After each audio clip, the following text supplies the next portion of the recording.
ఉత్తర భారతం చలికి వణుకుతోంది. జమ్మూ కాశ్మీర్, హిమాచల్ ప్రదేశ్, ఉత్తరాఖండ్ను మంచు ముంచెత్తుతోంది. పర్వత ప్రాంతాల్లో హిమపాతం పెరిగి లోయలోని పలు ప్రాంతాల్లో కనిష్ట ఉష్ణోగ్రతలు దారుణంగా పడిపోయాయి. అనేక ప్రాంతాల్లో 0 డిగ్రీల సెల్సియస్ కంటే తక్కువ ఉష్ణోగ్రతలు నమోదవుతున్నాయి. గుల్మార్గ్లోని స్కై రిసార్ట్, సోనామార్గ్, దూద్బతి సహా దక్షిణ ఉత్తర కాశ్మీర్లో భారీగా మంచు కురుస్తోంది. ఇటు రోహ్తంగ్ పాస్, సిమ్లా, కుఫ్రీ, ఉత్తర కాశీ, రుద్రప్రయాగ్లోని పలు ప్రాంతాలు శ్వేతవర్ణంలోకి మారిపోయాయి.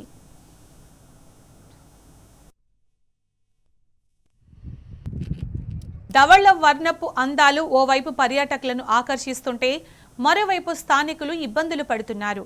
ప్రతికూల వాతావరణంతో అనేక చోట్ల రహదారులు మూతపడ్డాయి.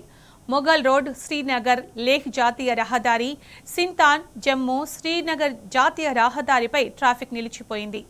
కీలక ప్రాంతాల్లో రైల్వే సేవలు రద్దయ్యాయి. హిమపాతంకు తోడు అక్కడక్కడ కురుస్తున్న వర్షాలతో విమానాల రాకపోకలకు అంతరాయం ఏర్పడింది. ఇదిలా ఉంటే మంచు ఉప్పెన ఏర్పడే ప్రమాదముందని హెచ్చరించింది ఎండీ. ఇరు రాష్ట్రాల్లోని పలు జిల్లాలకు హెచ్చరికలు జారీ చేసింది.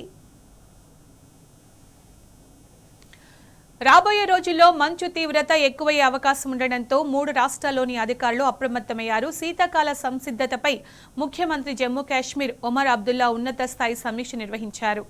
భారీ హిమపాతాన్ని ఎదుర్కొనేలా అధికార యంత్రాంగాన్ని సిద్ధం చేశారు. రోడ్డు క్లియరెన్స్, నిరంతర విద్యుత్ సరఫరా, తాగునీటి లభ్యత వంటి వాటిపై అధికారులను ఆదేశించారు సీఎం.